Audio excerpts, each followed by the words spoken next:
Hi everyone, I'm Lisa and welcome to Lisa's Stamp Studio. Here's my card today. We're going to be using the Sale-A-Bration stamp set called Heartfelt Blooms. If you're not familiar with Sale-A-Bration, it's Stampin' Up's largest sale of the year. From now through March 31st, when you place a $50 product order before tax and shipping, you can choose any free exclusive Sale-A-Bration product of your choice. Yes, I said free. New this year too, there are $100 level products to choose from as well if you have a larger order. If you're here visiting from YouTube, remember you can click on the link below in the description, which will navigate you to this blog post where the pictures, cutting dimensions, and supplies will be. Let's head over to the stamp table and let's get started on today's project. Here's a good close-up of the card we're going to be creating today with that beautiful silver foil and some embossing. I'm going to teach you a couple tips too about the background here. I'm going to start with a piece of Whisper White cardstock, and I'm going to fold that in half. And remember, those cutting dimensions are over on my blog. If you're here from YouTube, click on the description bar below, and that'll navigate you right to it. There's a link there for you. I'm using that bone folder for that nice crisp edge, and we're going to do some embossing on the base of this card. And I know this is going to be difficult to see, but this is the softly falling embossing folder. It actually has larger dots here at the bottom, and they graduate smaller and thinner as they move out. I have my Big Shot die cutting machine with the basic platform. I'm going to put one of the clear cutting mats on the bottom. I have my card base and I have my embossing folder. So I'm going to slip this right over the top like a slip cover. And you can see that I've got the words Sizzix and Stampin' Up on the front. That indicates the front of the folder. So I'm going to go ahead and open this up to make sure that I have it aligned near the crease line, which will ensure me that I've got a pattern all the way across. I'm going to leave it open. I'm not going to fold it to the back because I want to make sure I get that pattern all the way to the edge. I'm going to lay it on that clear mat. Now this is a 6" by 6" folder, so it's just going to make it. So you're going to need to make sure that you've got it properly aligned. Otherwise you're going to chew off one of the ends of your embossing folder. That's never a good thing. And then I'm just going to crank this through, and that's going to do the embossing for us. Okay, I'm just going to pull that off, and you're going to see the beautiful texture from that embossing folder. And like I explained to you earlier, see how the dots are heavier at this end and become lighter at this end. It's really a fun textured folder. And then I've got a piece of Designer Series paper. This comes from the Cake Soirée Designer Series paper. It is beautiful and it's double-sided. You're going to see some silver accents in here. And I thought this mimicked the embossing folder quite well. So I'm going to use this as the banner on my card. And I'm using the triple banner punch. I really love this punch. You're going to be able to get numerous depths here. So you've got a 1, a 1.5, and a 2. And this is going to make your banner tip for you, so you don't have to do it by hand. I'm going to slide that right up the track, wiggling it to get it to the back to make sure it's all the way to the back of the punch, and then I'm going to press. And you're going to see how that gives you that perfect banner tip.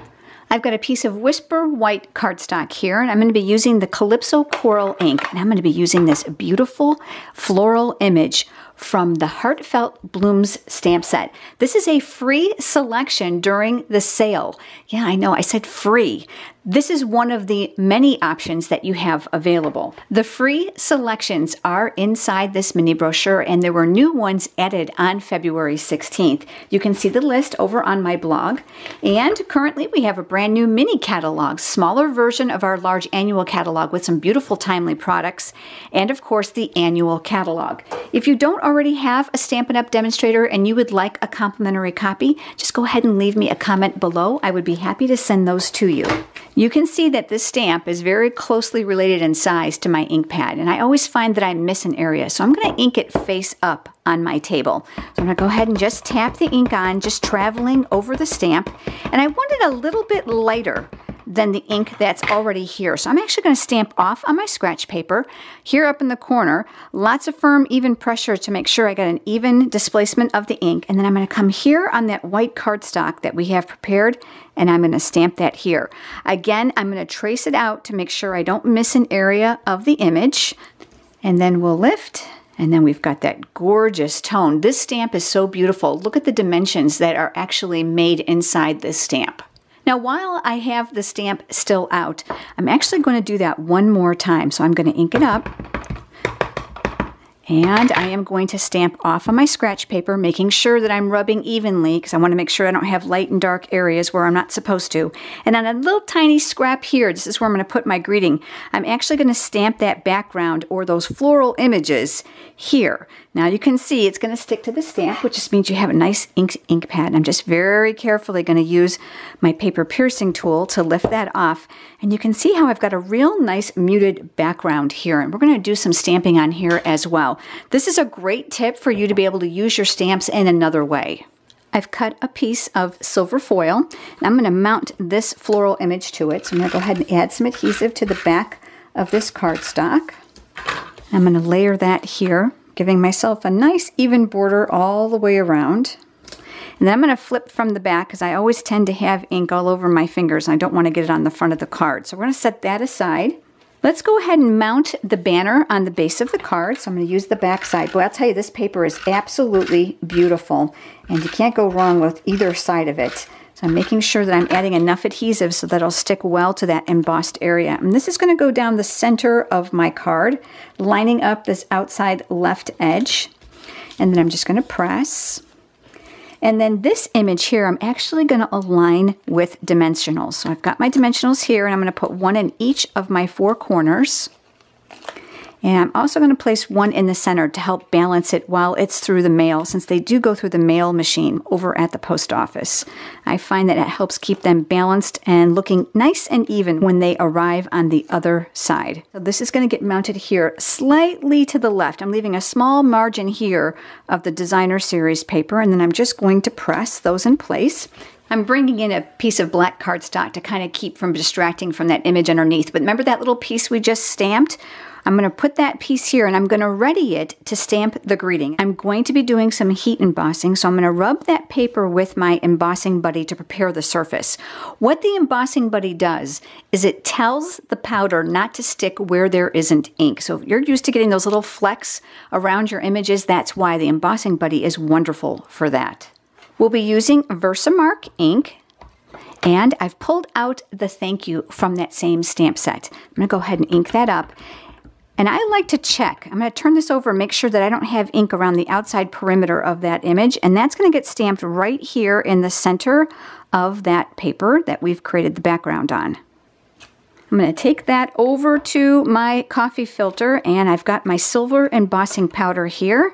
Set that down. This is a small piece of paper, so I'm going to grab it by the end. And then I'm going to cover those words with the powder. Let me go back over this side. Give that a gentle flick. All right, and now we're going to heat set this. And because my greeting is so small, I've got a pair of tweezers here that's going to help me hold the cardstock in place. I know for a fact that they don't get hot here on the end when I'm using the heat tool. So my disclaimer for you is if you're going to use something at home, make sure that it doesn't conduct heat all the way up to where your fingers are, otherwise it's going to burn.